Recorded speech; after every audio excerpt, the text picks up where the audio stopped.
Hello everyone, मैं रितिका सिंह आप सभी का यूनिक साइंस एकेडमी के ऑनलाइन प्लेटफॉर्म पर हार्दिक स्वागत करती हूँ।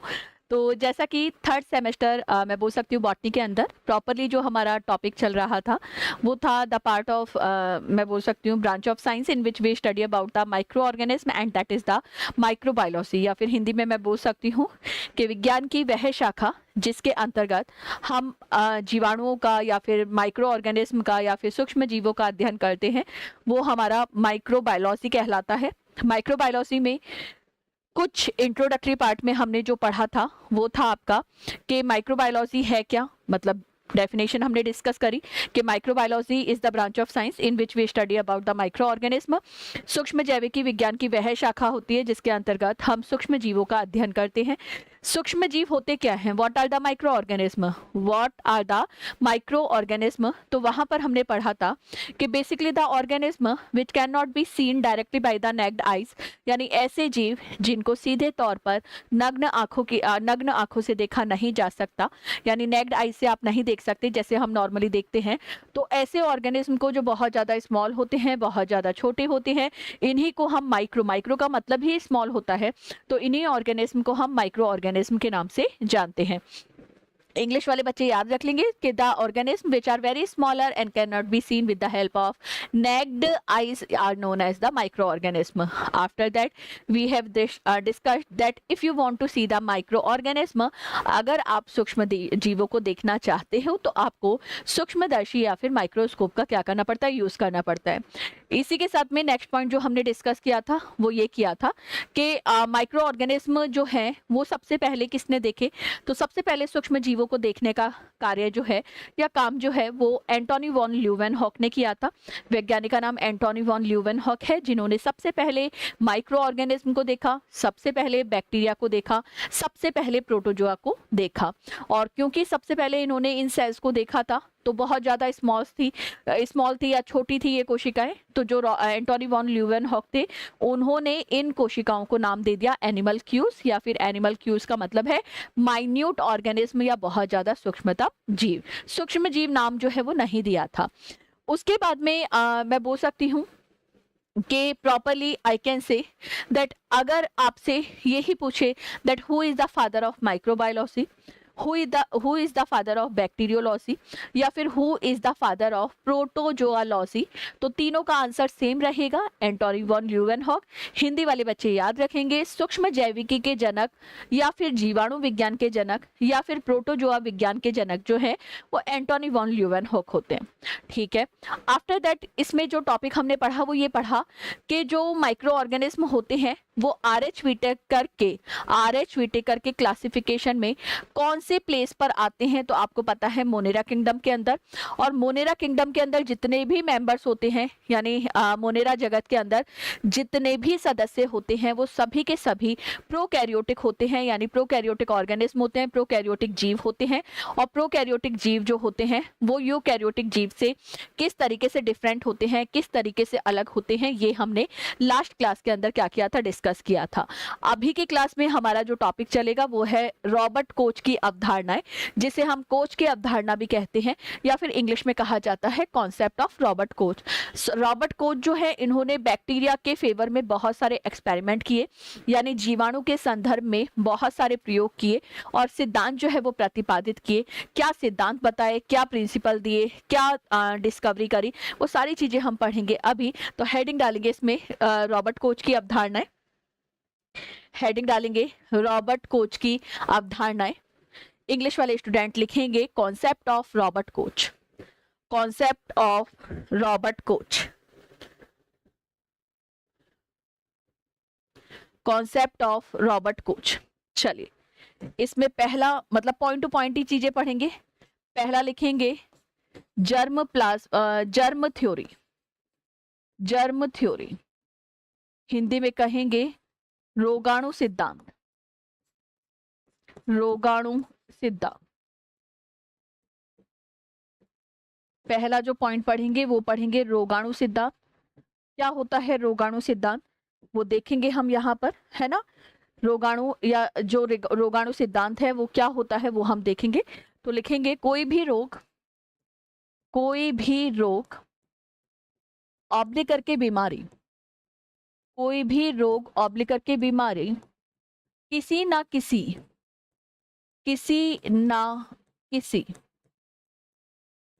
रोगाणु, किसी ना किसी रोगाणु ऑब्लिक करके रोगजनक, रोगाणु ऑब्लिक करके रोगजनक के संक्रमण के कारण, रोगजनक के संक्रमण के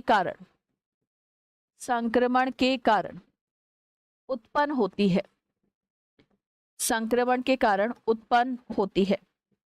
कोई भी डिजीज होगा तो basically that is caused by the infection of any micro organism और द पैथोजन। पैथोजन मतलब जो डिजीज कॉज करने वाला एजेंट होता है, रोग उत्पन्न करने वाला जो हमारा ऑर्गेनिज्म होता है, जो कारक होता है, उसी को रोगाणु कहते हैं, उसी को रोगजनक कहते हैं।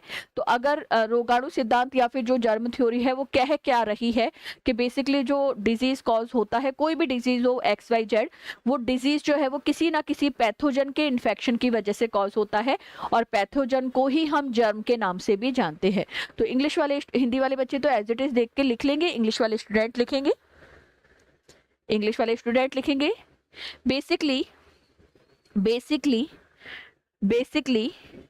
disease are caused by infection of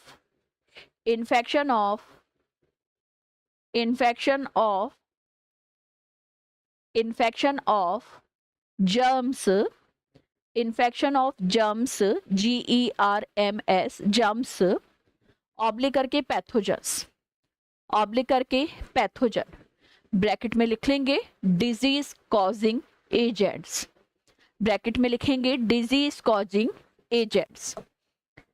disease causing agent.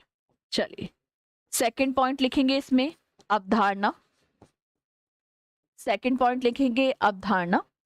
या फिर इसी को कॉज पोस्टुलेट्स भी कहते हैं। अवधारणा जो कॉन्सेप्ट होता है इसी को पोस्टुलेट्स भी कहते हैं, कंफ्यूज होने की जरूरत नहीं है।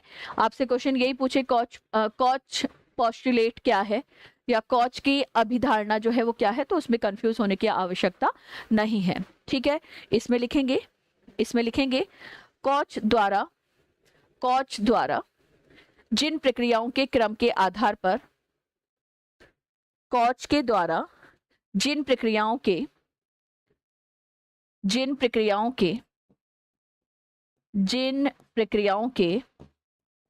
क्रम के द्वारा, रोगाणु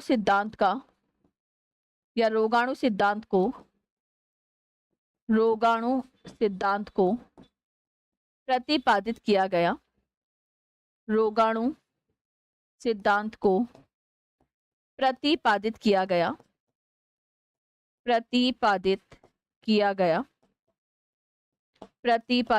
गया, उसे ही कॉज की अभिधारणा या इंग्लिश में कॉज पोस्टुलेट, कॉज की अभिधारणा कहा जाता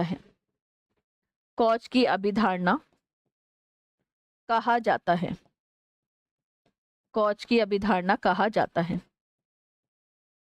इंग्लिश वाले बच्चे लिखेंगे the sequence of processes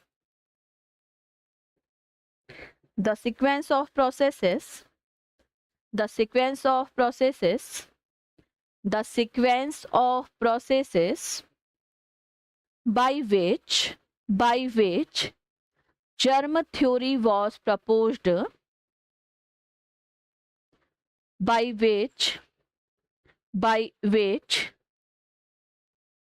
which germ theory was proposed, germ theory was proposed is known as Koch postulate, is known as Koch postulate. मतलब सिंपल बात है, सारे बच्चे समझ लेंगे इसका अर्थ, हिंदी और इंग्लिश वाले बच्चे दोनों समझेंगे। देखो, जो कोच है उसने रोगाणु सिद्धांत दिया, जो रॉबर्ट कोच है उन्होंने जर्म थ्योरी जो है वो प्रपोज करी।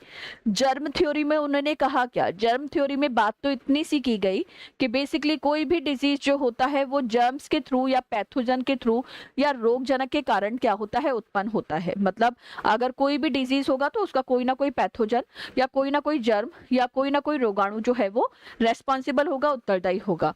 अब जो जर्म थ्योरी दी गई थी ये कुछ प्रोसेसेस के बेसिस पे दी गई थी। भाई ऑब्वियसली अगर कोई भी प्रिंसिपल दिया जाएगा, कोई भी सिद्धांत दिया जाएगा, तो उसको सिद्धांत को प्रतिपादित करने से पहले बहुत सारे एक्सपेरिमेंट किए गए होंगे, यानी बहुत सारे प्रयोग किए गए होंगे। और वो जो एक्सपेरिमेंट किए गए, वो जो प्रोसेसेस की गई, उनका जो सीक्वेंस है जिसके बेसिस पर जर्म थ्योरी या फिर जो हमारा रोगाणु सिद्धांत है वो प्रतिपादित किया गया, उसके सीक्वेंस को ही कोच पोस्टुलेट या फिर मैं बोल सकती हूँ कोच की अभिधारणा के नाम से जाना जाता है।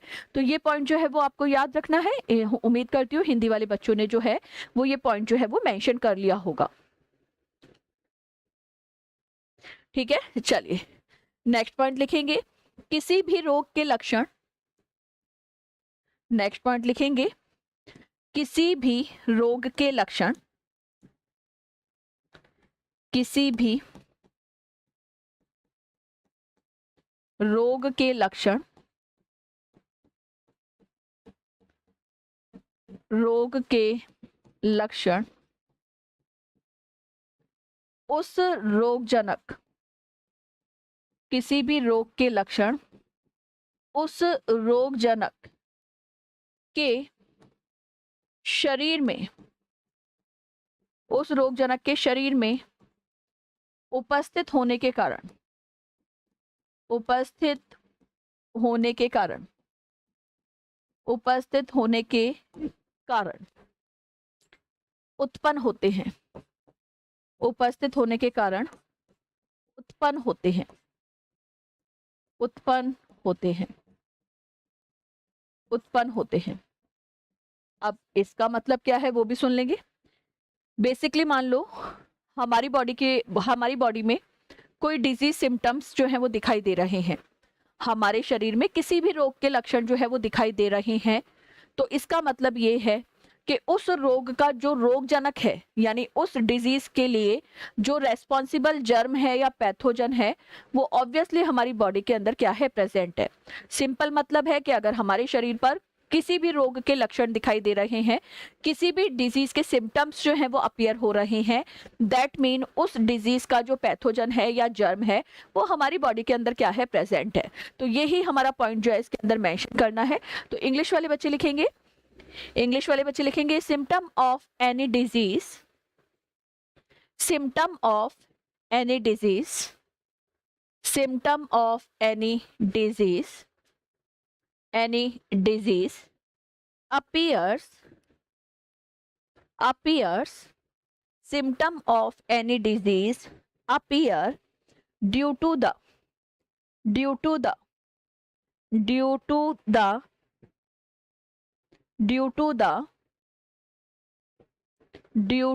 presence of that responsible pathogen, due to the presence of that pathogen oblique करके germ inside the body, inside the body.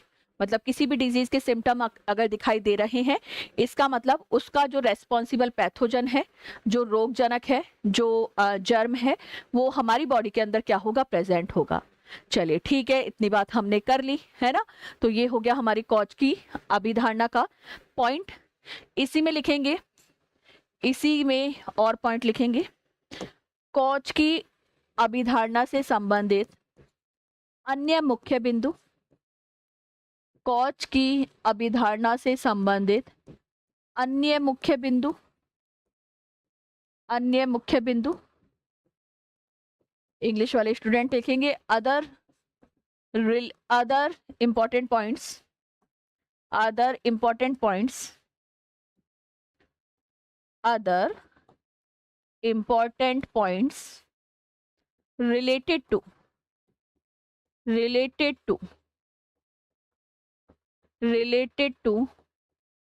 germ theory या Koch postulate, Koch postulate।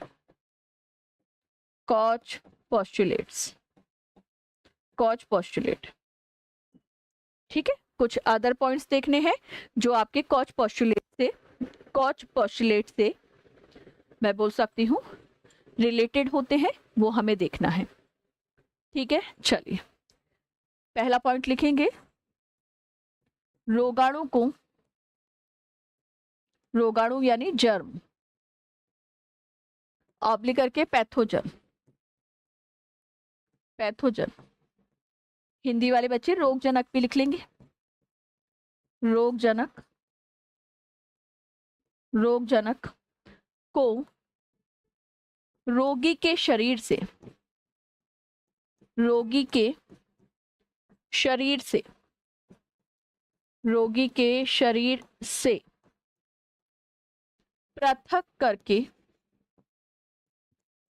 पृथक करके मतलब आइसोलेट करके, पृथक करके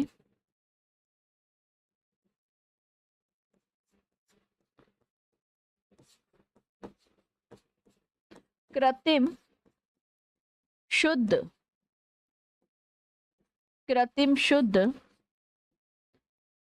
संवर्धन माध्यम पर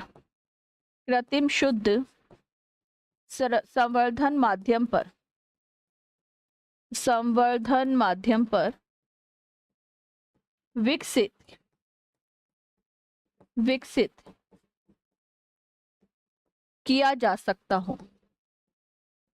किया जा सकता हूँ। एक बार केवल लिखेंगे और फिर मैं इसका मतलब समझाऊंगी। विकसित किया जा सकता हो,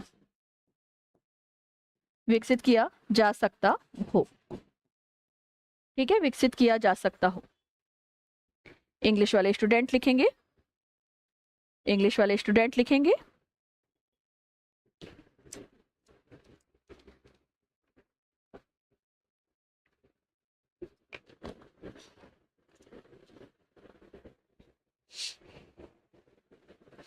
पैथोजन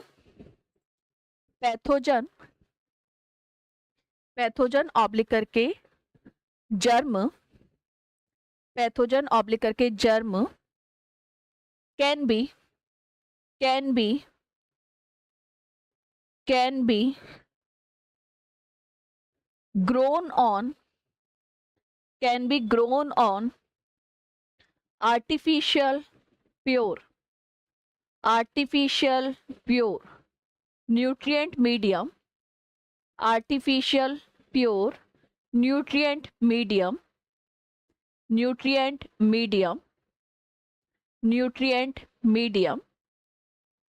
after the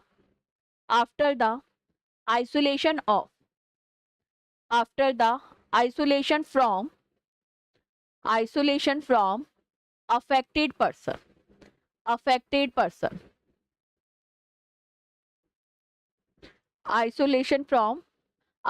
person। ठीक है, चलो पहला पॉइंट तो ये होता है।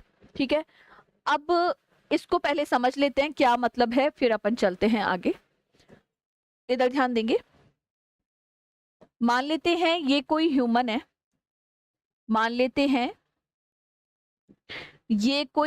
है, मानव है जो रोगी है। रोगी मतलब इसे कोई डिजीज है, रोगी है यानी डिजीज है, कोई डिजीज है इसे।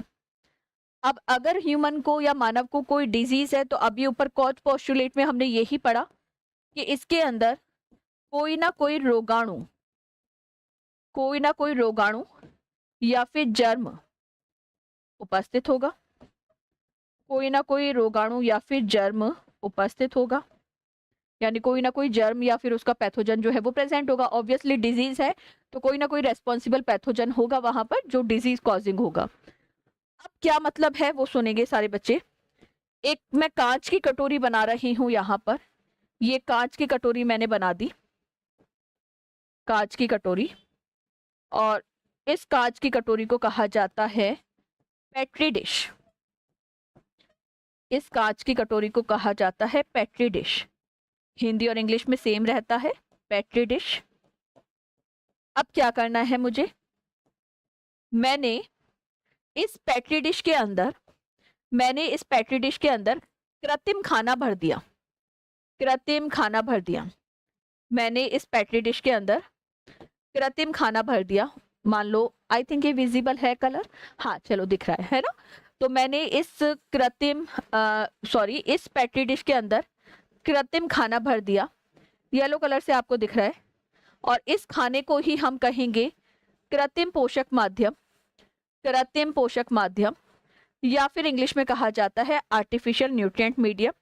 आप लोगों को याद होगा कि आर्टिफिशियल न्यूट्रिएंट मीडियम के फॉर्म में हम जिसका उपयोग करते हैं वो कहलाता है आपका अगार अगार।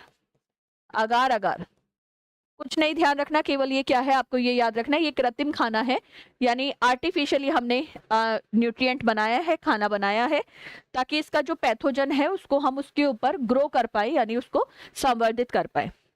अब क्या करना है वो सुनेंगे। हमने सबसे पहले जो पैथोजन है उसका कर लिया आइसोलेशन, मतलब ह्यूमन बॉडी से आइसोलेशन कर लिया। ह्यूमन बॉडी से आइसोलेशन कर लिया। आइसोलेशन मतलब विलगन कर लिया। और विलगन करने के बाद में मान के चलते हैं, मैं कलर एक ऐसा ले लेती हूँ जो विजिबल हो जाए, आई थिंक है ना, ये वाला कलर देख लेते हैं। मैंने मान लो पैथोजन ले लिया और पैथोजन को यहाँ पर छोड़ दिया, आर्टिफिशियल न्यूट्रिएंट मीडिया के ऊपर छोड़ दिया। अब क्योंकि ये खाना पीना है तो इसके ऊपर ये पैथोजन जो है वो अपनी बहुत सारी कॉलोनीज बना लेगा, यानी अपनी संख्या को बढ़ा लेगा। पैथोजन नहीं, ये तो मैं बहुत कम बना रही हूँ। आपको पता होना चाहिए कि मैं अगर इस पेन की निब की बात करती हूँ तो इस पेन की निब के ऊपर भी अभी प्रेजेंटली मैं बोल सकती हूँ लाखों करोड़ों बैक्टीरिया या माइक्रो ऑर्गेनिज्म प्रेजेंट है। मैंने तो कुछ बैक्टीरिया या कुछ माइक्रो ऑर्गेनिज्म यहाँ पर बनाए हैं। ये जो प्रोसेस है इसी को कहा जाता है कि रोगाणु को रोगी के शरीर से पृथक कर लिया, आइसोलेट कर लिया, और कृत्रिम शुद्ध माध्यम जो अगार अगार है हमारा उसके ऊपर क्या कर लिया, विकसित कर लिया। ये प्रोसेस हम कर सके तो ही वो हमारा कॉच पोस्टुलेट में आएगा, यानी कॉच की अभिधारणा में आएगा। अब क्या करेंगे, ध्यान से सुनेंगे। मैंने एक हेल्दी ह्यूमन लिया, एक हेल्दी ह्यूमन लिया, स्वस्थ मानव, हेल्दी ह्यूमन लिया या स्वस्थ मानव लिया जिसको कोई रोग नहीं है, स्वस्थ मानव लिया या हेल्दी ह्यूमन लिया जिसको प्रेजेंटली कोई रोग नहीं है। और मैंने क्या किया, मैंने यहां से वापस से पैथोजन को आइसोलेट किया, यानी अलग किया, और क्या किया, इस ह्यूमन के अंदर क्या करवा दिया, प्रविष्ट करवा दिया, ह्यूमन के अंदर एंटर करवा दिया। अब अगर ये ह्यूमन रोगग्रस्त हो जाता है, यानी अफेक्टेड हो जाता है, तो हमारे ये स्टेप जो है वो कोच पोस्टुलेट में आते हैं। क्या किया था वो सुन लेंगे। एक मानव है जो रोगी है, उसके अंदर से हमने रोगजनक को निकाला, विलगन किया, आइसोलेशन किया, पैथोजन का, जर्म का, पैथोजन का आइसोलेशन किया। उस पैथोजन को हमने कृत्रिम पोषक माध्यम, मैं लिख भी देती हूँ यहाँ पर, आगार जो है ये होता है आपका कृत्रिम पोषक माध्यम, इंग्लिश में artificial nutrient medium. Artificial nutrient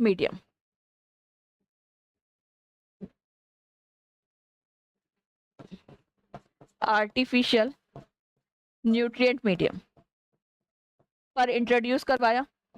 artificial nutrient medium पे क्यों इंट्रोड्यूस करवाया, ताकि उसकी संख्या बढ़ जाए। जैसे उसकी संख्या बढ़ गई, मुझे लगता है कि बैक्टीरिया की, जैसे मान लो बैक्टीरिया ही है पैथोजन, तो उसकी कॉलोनी डेवलप हो गई, तो वापस से मैंने उसको सेपरेट किया, आइसोलेट किया, और एक हेल्दी ह्यूमन के अंदर एंटर करवाया।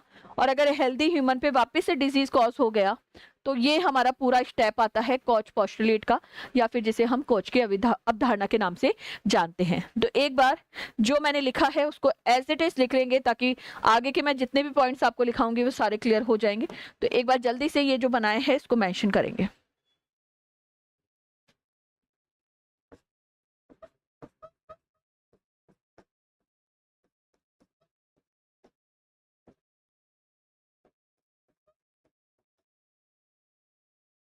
एज इट इज इसको लिखेंगे, फिर बाकी के पॉइंट्स जो है वो मेंशन करेंगे।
डायग्राम जैसा बना रखा है एज इट इज उसको मेंशन करेंगे, ताकि बाकी के जो पॉइंट्स है वो हमें समझ आ जाए। इसलिए मैंने पहले डायग्राम बनवा दिया, ताकि आगे लिखने वाले सारे पॉइंट हमारे क्लियर हो जाएंगे।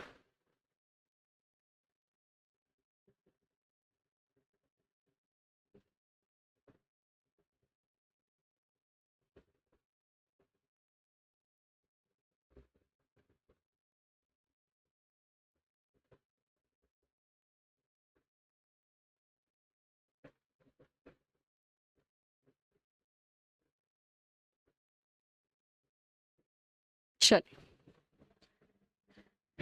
नेक्स्ट पॉइंट लिखेंगे।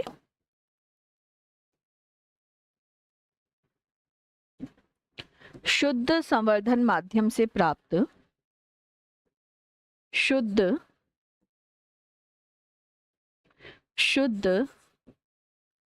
संवर्धन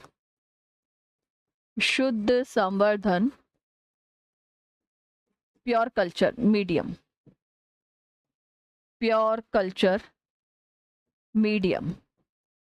से प्राप्त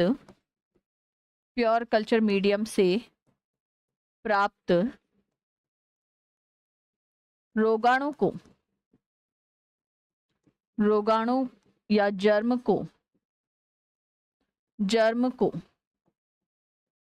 स्वस्थ मानव में प्रवेश कराने पर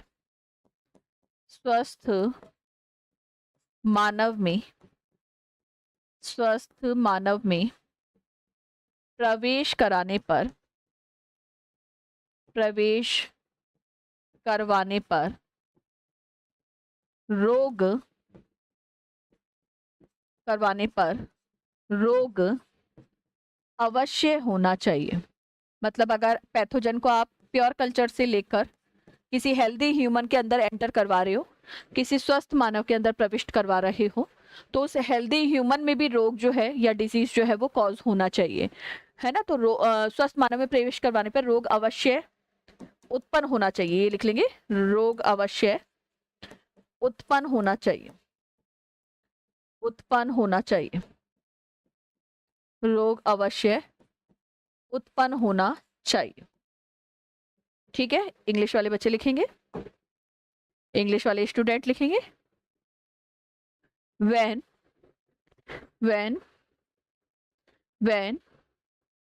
जर्म ऑब्लिक करके पैथोजन, when जर्म ऑब्लिक करके pathogen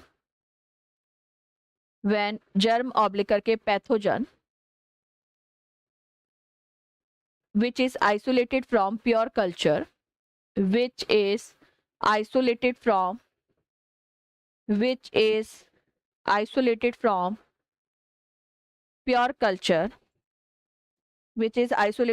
pure culture, introduced to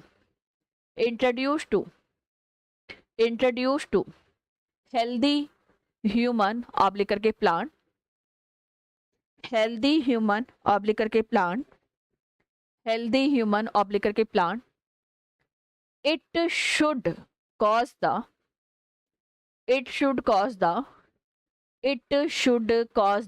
disease,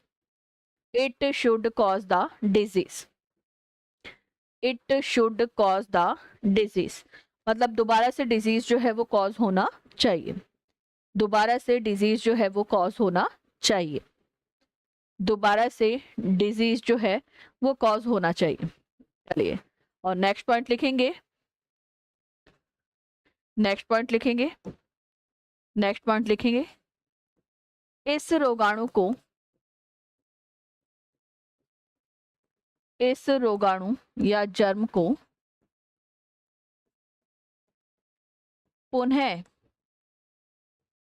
विलगित करना, पुनः विलगित करना, विलगित करना यानी आइसोलेट करना, विलगित करना या फिर आइसोलेट करना संभव होना चाहिए, संभव होना चाहिए, संभव होना चाहिए, संभव होना चाहिए। इंग्लिश वाले बच्चे लिखेंगे, isolation of this germ, isolation of this germ, isolation of this germ should be possible, should be possible, should be possible, should be possible again from affected person, from the affected person। इसका मतलब समझ लेंगे कि ये जो affected person है वापस से इस तरीके से पूरी प्रोसेस जो है वो रिपीट होनी चाहिए, तब ये हमारा कॉज पोस्टुलेट का पार्ट है, वरना नहीं है। मतलब ये अफेक्टेड पर्सन है, वापस से इसमें आइसोलेशन करेंगे, मतलब इस वाले ह्यूमन को अब वापस से हम यहाँ रख देंगे, ये बाद में तो अफेक्टेड हो गया था, ग्रसित हो गया था, वापस से इसको हम यहाँ रखेंगे और इसमें से पूरी प्रोसेस को रिपीट कर सके, तो वो हमारी कॉज की क्या है, अभिधारणा, या फिर कॉज का क्या है, पोस्टुलेट। और यहीं पर कॉज की अभिधारणा या कॉज का जो पोस्टुलेट है वो टॉपिक होता है हमारा पूरा। अब हमको दो क्लासिफिकेशन मेथड पढ़ने हैं, यानी दो वर्गीकरण पद्धतियां पढ़नी है, जिसमें एक तो हम पढ़ेंगे, एक वर्गीकरण पद्धति तो हम पढ़ते हैं किसकी, वो पढ़ते हैं हम RH विटेकर की, जो मोस्ट कॉमन है, मोस्ट नॉन है, ज्ञात मैं बोल सकती हूँ वर्गीकरण पद्धति है, हमें काफी हद तक उसके काफी पॉइंट जो है वो पता है। लेकिन उससे पहले जो पढ़ेंगे वो पढ़ेंगे हम 3 डोमेन प्रणाली, जिसको हम 6 जगत प्रणाली के नाम से भी जानते हैं, और जो दी थी आपके कार्ल वोज ने, साइंटिस्ट का नाम था कार्ल वोज, और दी थी कब, 1990 में, है ना। तो हेडिंग डालेंगे, हेडिंग डालेंगे 3 डोमेन, 3 डोमेन प्रणाली, हेडिंग डालेंगे 3 डोमेन प्रणाली, 3 डोमेन प्रणाली, इंग्लिश में 3 domain system, 3 domain system, 3 domain system, या इसी को कहा जाता है 6 जगत प्रणाली, 6 जगत प्रणाली, 6 जगत प्रणाली, इंग्लिश में कहा जाएगा 6 किंगडम कॉन्सेप्ट। डोमेन होते हैं 3 और किंगडम होते हैं 6, क्योंकि 5 किंगडम कॉन्सेप्ट तो ऑलरेडी हमारे RH विटेकर ने दे ही दिया था इन बेसिकली मैं बोल सकती हूँ 1669, लेकिन अगर प्रॉपर वो सॉरी 1969, लेकिन अगर प्रॉपरली मैं 3 डोमेन सिस्टम की बात करती हूँ, है ना, 1969 में दिया था, 1969 में। अगर मैं 3 डोमेन सिस्टम या फिर 6 किंगडम कॉन्सेप्ट की बात करूं, तो इसका पॉइंट क्या है वो हम देखेंगे। सबसे पहले पॉइंट टू पॉइंट चीजें लिखेंगे, प्रतिपादन, प्रतिपादन, प्रतिपादन, कार्ल वोज ने, कार्ल वोज लिख लेंगे 1990 में, कार्ल वोज ने 1990 में। इंग्लिश वाले स्टूडेंट लिखेंगे 3 domain system, 3 domain system, 3 domain system, 3 domain system,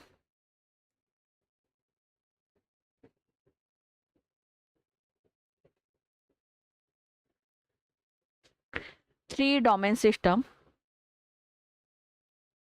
was firstly proposed by three domain system was firstly proposed by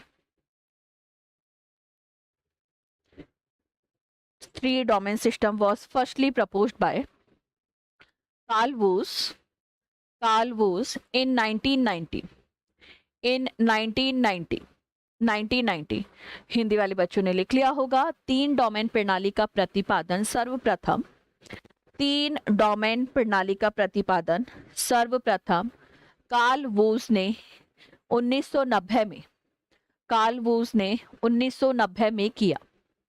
Karl वूस ने 1990 में किया 1990 में किया 1990 में किया। ठीक है, चलिए नेक्स्ट पॉइंट लिखेंगे। इन्होंने पृथ्वी पर उपस्थित सभी जीवों को इन्होंने पृथ्वी पर उपस्थित सभी जीवों को पृथ्वी पर उपस्थित सभी जीवों को तीन डोमेन में वर्गीकृत किया। तीन डोमेन में वर्गीकृत किया। तीन डोमेन में वर्गीकृत किया। इंग्लिश वाले बच्चे लिखेंगे, ही divided all the living organism of earth all the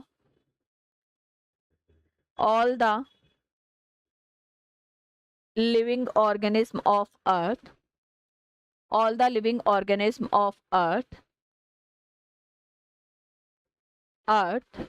into three domains अब तीन डोमेन कौन कौन से थे वो देखते हैं।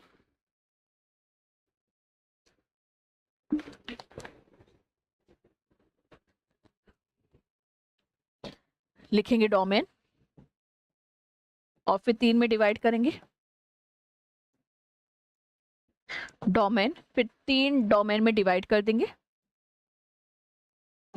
पहला डोमेन है आर्किया, जिसमें आर्की बैक्टीरिया आते हैं।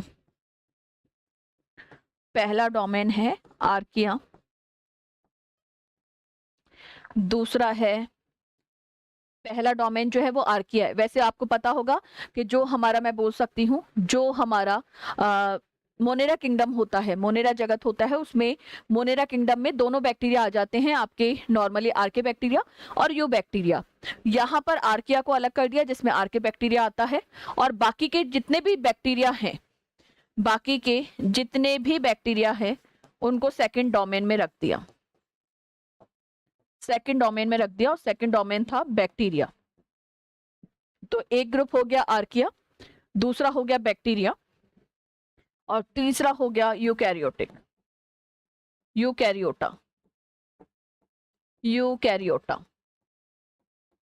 तीसरा जो डोमेन हो गया वो हो गया यूकैरियोटा।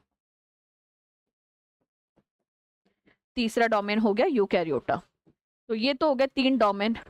अब किंगडम कौन सा है वो अभी पता चलेगा हमें। एक बार ये तीनों डोमेन लिख लेंगे और फिर इनके आगे की बात करते हैं। तीनों डोमेन लिखेंगे और फिर आगे की बात करते हैं। तीनों डोमेन लिखते हैं फिर चलते हैं आगे।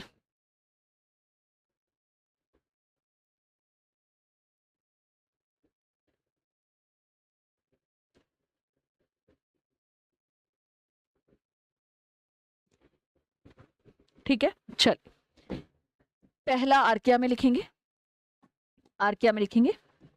इस डोमेन में सभी प्राचीन ऑब्लिक करके आद्य जीवाणुओं और जिनको बोला जाता है आर्की बैक्टीरिया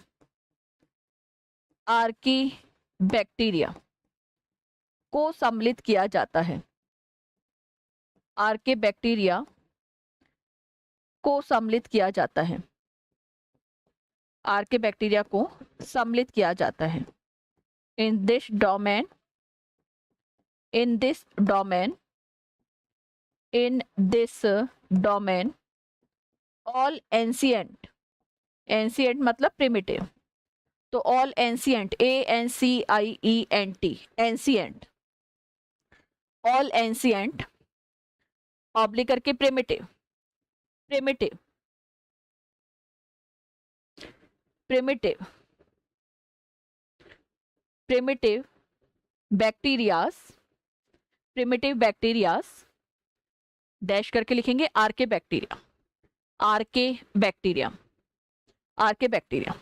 चल सेकंड में लिखेंगे जीवाणु में, इस डोमेन में सभी सत्य जीवाणु, सभी सत्य जीवाणु, सत्य जीवाणु इंग्लिश में कहते हैं ट्रू बैक्टीरिया, सत्य जीवाणु यानी ट्रू बैक्टीरिया, जिनको यू बैक्टीरिया भी कहते हैं, सभी इस डोमेन में सभी सत्य बैक्टीरिया या सत्य जीवाणु, जिनको यू बैक्टीरिया भी कहते हैं, को सम्मिलित किया जाता है या को सम्मिलित किया गया, को सम्मिलित किया गया, को सम्मिलित किया गया, सम्मिलित किया गया, ठीक है, सम्मिलित किया गया।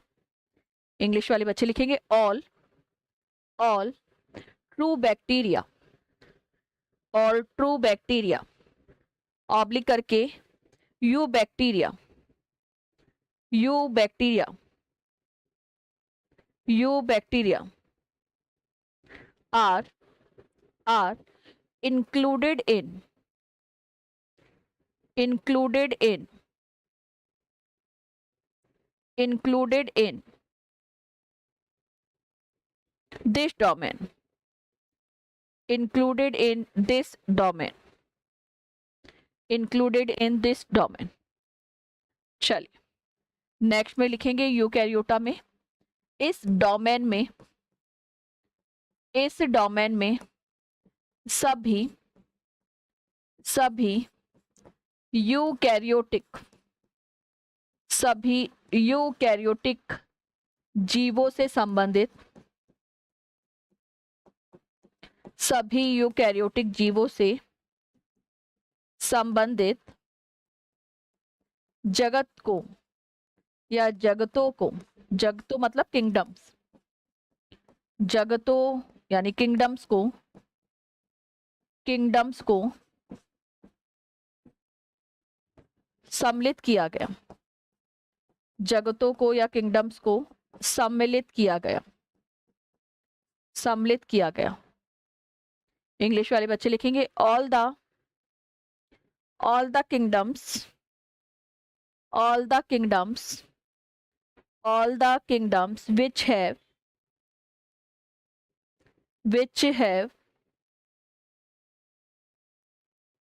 all the kingdoms which have eukaryotic organism, eukaryotic organism included in this domain system, included in this domain system, this domain system। अब इसमें कौन कौन से किंगडम को इंक्लूड किया गया था, तो वो सारे किंगडम आ जाएंगे जो RH व्हिटेकर के क्लासिफिकेशन में 4 किंगडम थे, तो चारों के नाम लिख लेंगे। फर्स्ट लिखेंगे प्रोटिस्टा जगत, प्रोटिस्टा जगत, इंग्लिश में लिखेंगे प्रोटिस्टा किंगडम, प्रोटिस्टा जगत या इंग्लिश में लिखेंगे प्रोटिस्टा किंगडम। प्रोटिस्टा किंगडम में यूकैरियोटिक ऑर्गेनिज्म इंक्लूडेड होते हैं, पर वो यूनिसेलुलर होते हैं, एक कोशिकीय। दूसरा हो जाएगा कवक जगत, दूसरा हो जाएगा कवक जगत, इंग्लिश में फंजाई किंगडम, इंग्लिश में फंजाई किंगडम। तीसरा हो जाएगा पादप जगत, third is plant kingdom, third is plant kingdom. पादप जगत, पादप जगत या फिर प्लांट किंगडम। और चौथा हो जाएगा जंतु जगत, चौथा हो जाएगा जंतु जगत। चौथा हो जाएगा जंतु जगत, इंग्लिश में कहेंगे एनिमेलिया किंगडम, एनिमेलिया किंगडम। तो एक बार चारों किंगडम को मेंशन करेंगे, फिर कॉन्सेप्ट को समझेंगे। चारों किंगडम को मेंशन करेंगे, फिर चलेंगे आगे।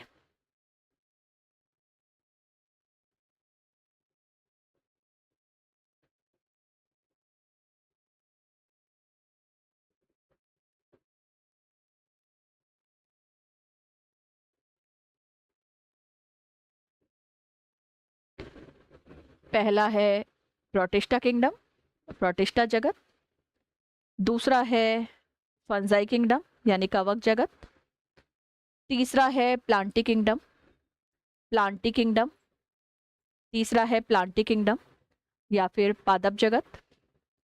और चौथा हो जाएगा आपका एनिमल किंगडम, एनिमल किंगडम, जंतु जगत। अब सिंपल समझ लेंगे, तीन तो डोमेन दिख रहे हैं बच्चों आपको, ऊपर तीन तो डोमेन दिख रहे हैं, 1 2 3। मैं लेबलिंग भी कर देती हूँ। ये तो हो जाएगा फर्स्ट डोमेन, ये हो जाएगा आपका सेकंड डोमेन, ये हो जाएगा आपका थर्ड डोमेन। ये तो डोमेन है।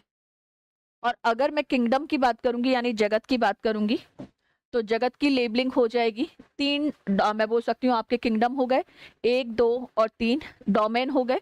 और किंगडम की बात करूंगी तो किंगडम पहला हो जाएगा आर्किया, दूसरा हो जाएगा बैक्टीरिया, तीसरा किंगडम हो जाएगा प्रोटिस्टा, चौथा किंगडम हो जाएगा कवक जगत, पांचवा हो जाएगा पादप जगत, और छठा हो जाएगा आपका जंतु जगत। तो ये येलो से जो मैंने लिखे हैं, दीज आर द किंगडम, ये तो हो जाएंगे जगत। और जो ग्रीन कलर से लिखे हुए हैं वो हैं डोमेन। तो 3 डोमेन दिख रहे हैं और 6 जो है वो किंगडम दिख रहे हैं। अब बस लास्ट एक पॉइंट और इसमें हमें देखना है कि what is the basis of the classification of Carl Woese, या कार्ल वूस के वर्गीकरण का आधार क्या है, ये हमें पता होना चाहिए। तो लिखेंगे कार्ल वूस के वर्गीकरण का आधार, कार्ल वूस के वर्गीकरण का आधार। इंग्लिश वाले स्टूडेंट लिखेंगे basis of, basis of, basis of Carl Woese, basis of Carl Woese classification, basis of Carl Woese classification. 2-3 point है, ध्यान रख लेंगे। पहला लिखेंगे राइबोसोमल आरएनए की संरचना, राइबोसोमल आरएनए की संरचना, राइबोसोमल आरएनए की संरचना। और राइबोसोमल आरएनए भी कौन सा, 16S, 16S R RNA, R मतलब राइबोसोमल आरएनए। तो पहला बेसिस था जिसके बेसिस पर आर्किया, बैक्टीरिया और यूकैरियोटा को अलग अलग किया।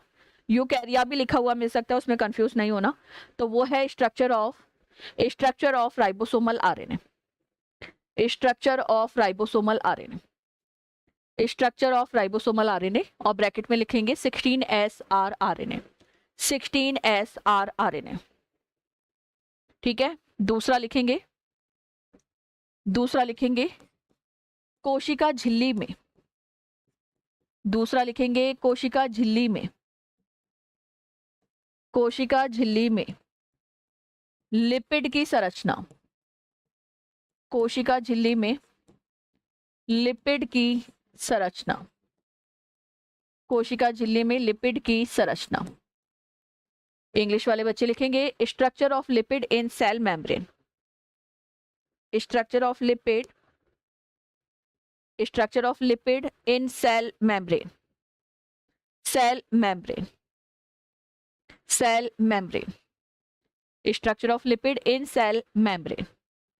और लास्ट लिखेंगे कोशिका झिल्ली की, कोशिका झिल्ली की,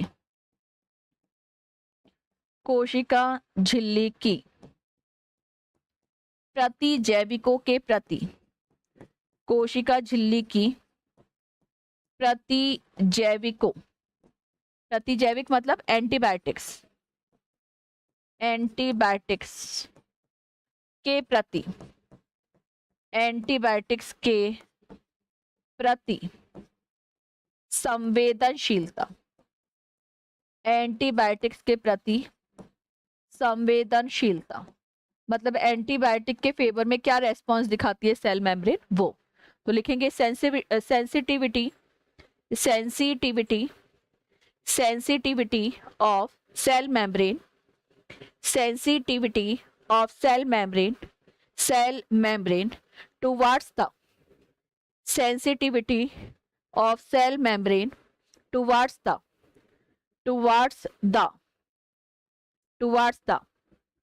antibiotics, towards the antibiotics। और यहीं पर हमारा कार्ल वोस का जो क्लासिफिकेशन होता है वो होता है पूरा। 6 जगत प्रणाली तो पढ़ लिया। हेडिंग डालेंगे 5 किंगडम कॉन्सेप्ट, हेडिंग डालेंगे पंच जगत प्रणाली, हेडिंग डालेंगे पंच जगत प्रणाली, पंच जगत प्रणाली। इंग्लिश में लिखेंगे 5 kingdom concept, 5 kingdom concept, 5 kingdom concept, पंच जगत प्रणाली। लिखेंगे पंच जगत प्रणाली का प्रतिपादन, साइंटिस्ट का नाम बहुत अच्छे से याद है आपको। तो पंच जगत प्रणाली का प्रतिपादन आर एच व्हिटेकर, पंच जगत प्रणाली का प्रतिपादन आर एच व्हिटेकर ने किया, आर एच व्हिटेकर ने किया। और ईयर भी लिख लेंगे यहीं पर 1969। इंग्लिश वाले स्टूडेंट लिखेंगे 5 किंगडम कॉन्सेप्ट वाज प्रपोज्ड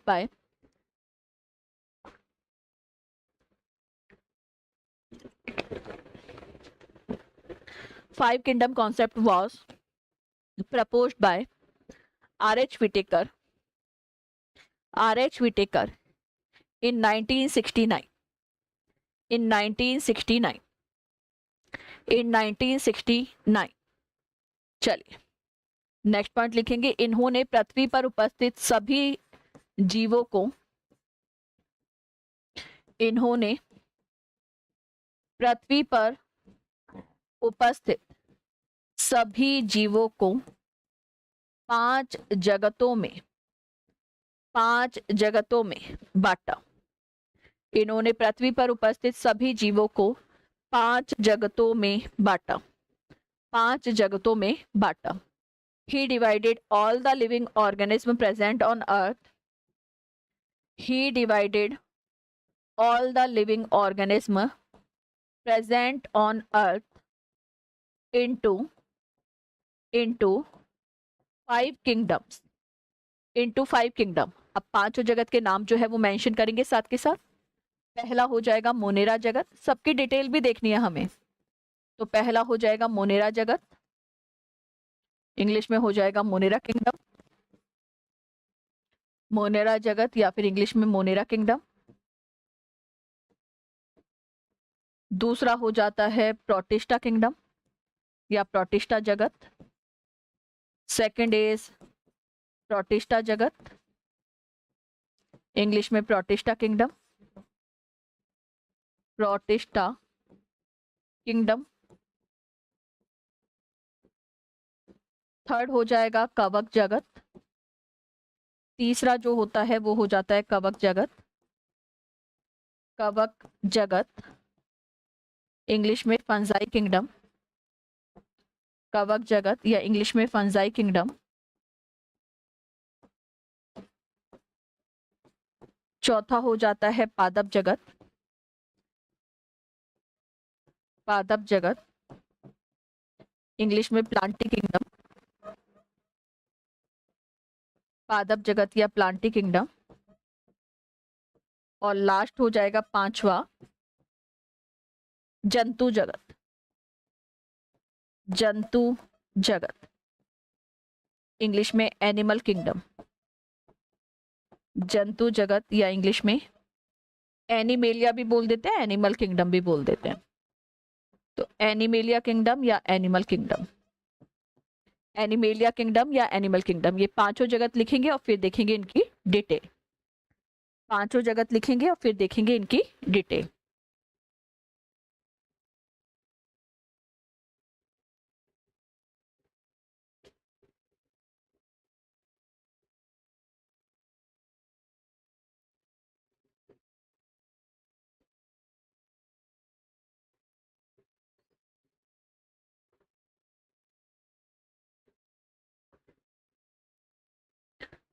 पांचों जगत है मोनेरा, प्रोटिस्टा, फंजाई, प्लांटी और एनिमेलिया।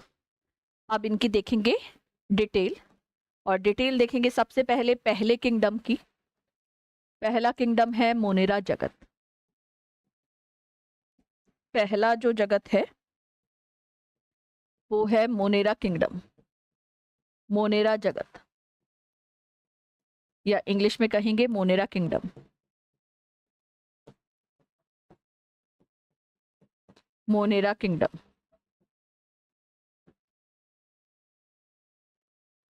आपको ये याद रखना है, मोनेरा किंगडम के अंदर जितने भी मेंबर्स आते हैं, जितने भी सदस्य आते हैं, वो सारे के सारे यूनिसेलुलर होते हैं, यानी एक कोशिकीय होते हैं।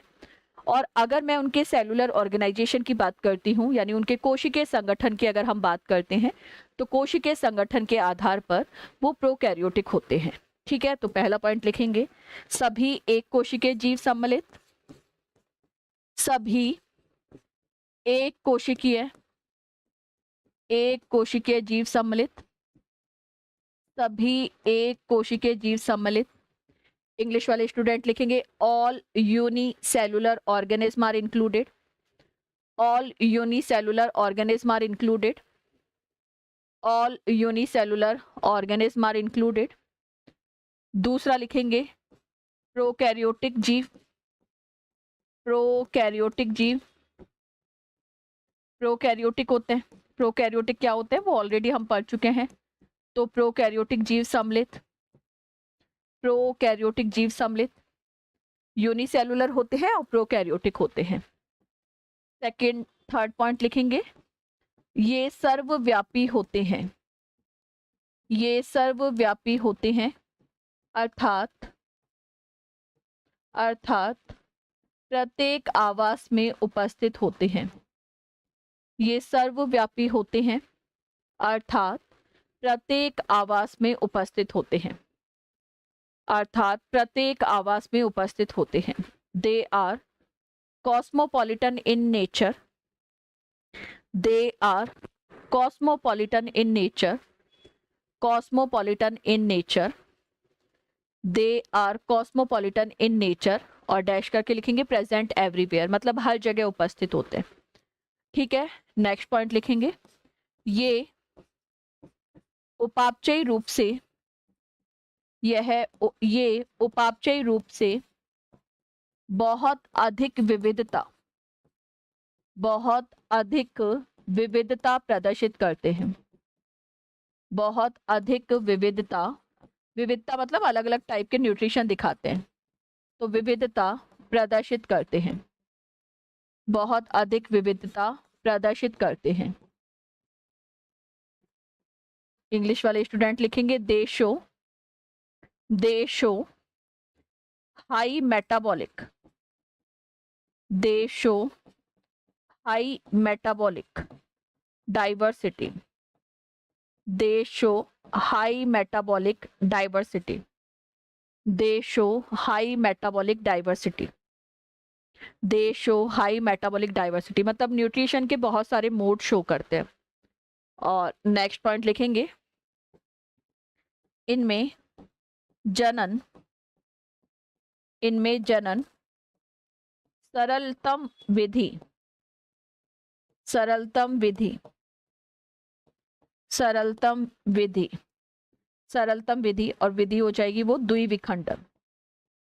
इनमें जनन सरलतम विधि, या इंग्लिश में बाइनरी फिजन, द्विविखंडन, बाइनरी फिजन यानी द्विविखंडन के द्वारा संपन्न होता है।